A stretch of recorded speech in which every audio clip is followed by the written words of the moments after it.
আজকের ভিডিওতে আমি তোমাদেরকে দেখাবো ডেমন স্লেয়ার লোমো কার্ড দেখতে কেমন। সো এটা হচ্ছে ডেমন স্লেয়ার লোমো কার্ড বক্স, যেটার ভিতরে তোমরা 30টা ডেমন স্লেয়ারের লোমো কার্ড পাবা। এই বক্সটার প্রাইস হচ্ছে মাত্র 350 টাকা, যেটা কিনা তোমরা এখনই অর্ডার করতে পারবা ফ্রম শপ বাই মাহমুদ মাদি অন ফেসবুক। এখন আমি এটা খুলে তোমাদেরকে দেখাবো যে তোমরা এর ভিতরে কি কি কার্ড পাবা। সো ফার্স্টে দেখতে পাচ্ছ কি সুন্দর ক্যারেক্টার কার্ড তোমরা এই বক্স থেকে পাবা। আমি এখন অনেক তাড়াতাড়ি তোমাদেরকে কুইকলি দেখাবো যে এর ভিতরে তোমরা আর কি কি ধরনের কার্ড পাবা, সো দ্যাট তোমরা এগুলো দেখেই বাই করতে পারো। বাট ফার্স্ট গাইস, তোমরা যারা এখনো এই চ্যানেলে সাবস্ক্রাইব করো নাই, make sure to subscribe my channel, follow my page, এবং এই ভিডিওতে প্লিজ লাইক দাও। ভিডিওটা পজ করে প্লিজ ভিডিওতে লাইক দাও।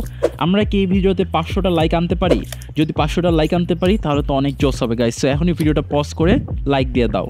সো গাইস, এই লোমো কার্ডগুলো কিন্তু পিভিসি ম্যাটেরিয়ালের তৈরি, সো অনেক শক্ত এবং এগুলোতে পানি লাগলেও এগুলোর কিছু হবে না, কারণ এগুলো কাগজ না। সো একটা বক্সে তোমরা 30টা কার্ড পাবা, যেটার প্রাইস হচ্ছে মাত্র 350 টাকা। এগুলো এখন আমাদের শপে অ্যাভেলেবেল আছে alongside other cards. Demon Slayer বাদেও আমাদের কাছে Jujutsu Kaisen, Chainsaw Man, Dragon Ball Z, JoJo's Bizarre Adventure, One Piece, Haikyu, Death Note সহ আরো অনেক লোমো কার্ড আছে। তাহলে এখনই চলে যাও শপ বাই মাহমুদ মাদিতে এবং অর্ডার করে ফেলো তোমার ফেভারিট লোমো কার্ড।